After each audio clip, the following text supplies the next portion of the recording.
नमस्कार प्रेमीजनों, कैसे हैं आप। आज हम बात करेंगे तुलसीदास जी के जीवन परिचय के बारे में।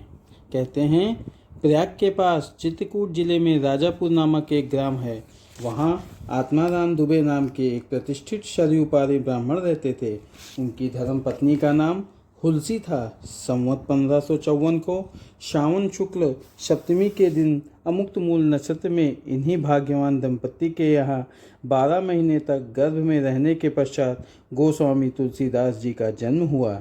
जन्मते समय बालक तुलसीदास रोए नहीं, किंतु उनके मुख से राम का शब्द निकला। उनके मुख में 32 दांत मौजूद थे। उनका डील डौल 5 वर्ष के बालक का सा था। इस प्रकार के अद्भुत बालक को देखकर पिता अमंगल की शंका में भयभीत हो गए और उसके संबंध में कई प्रकार की कल्पनाएं करने लगे। माता हुलसी को यह देखकर बड़ी चिंता हुई। उन्होंने बालक के अनिष्ट की आशंका से 10वीं की रात को नवजात शिशु को अपनी दासी के साथ उसके ससुराल भेज दिया और दूसरे दिन स्वयं इस आसार संसार से चल बसी। दासी ने, जिसका नाम चुनिया था, बड़े प्रेम से बालक का पालन पोषण किया। जब तुलसीदास लगभग 5.5 वर्ष के हुए, चुनिया का भी देहांत हो गया। अब तो बालक अनाथ हो गया। वह द्वार द्वार भटकने लगा। उस पर जगजननी पार्वती को उस होनहार बालक पर दया आई। वे ब्राह्मणी का वेश धारण कर प्रतिदिन उसके पास जाती और उसे अपने हाथों भोजन करा जाती।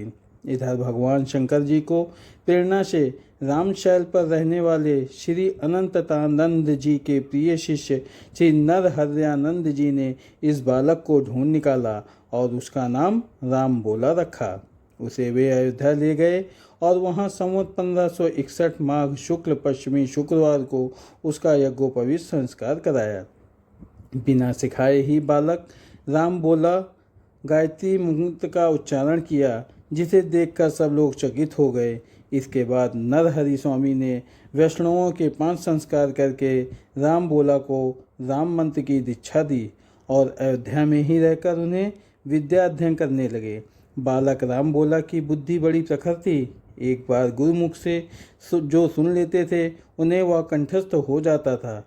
वहाँ से कुछ दिन बाद गुरु शिष्य दोनों शुकर क्षेत्र पहुँचे। वहाँ श्री नरहरि जी ने तुलसीदास को रामचरितमानस सुनाया। कुछ दिन बाद वे काशी चले आए।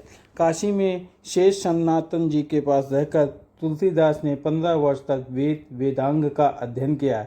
इधर उनकी लोक वासना कुछ जागृत हो उठी और अपने विद्या गुरु से आज्ञा लेकर वे अपनी जन्मभूमि को लौट गए। वहां आकर उन्होंने देखा कि उनका परिवार सब नष्ट हो चुका है। उन्होंने विधिपूर्वक अपने पिता आदि का श्राद्ध किया और वहीं रहकर लोगों का भगवान राम की कथा सुनाने लगे। संवत 1563 ज्येष्ठ शुक्ल 13 गुरुवार को भरद्वाज गोत्र की एक सुंदरी कन्या के साथ उनका विवाह हुआ और वे सुखपूर्वक अपनी नवविवाहिता वधू के साथ रहने लगे। एक बार उनकी स्त्री भाई के साथ अपने मायके चली गई।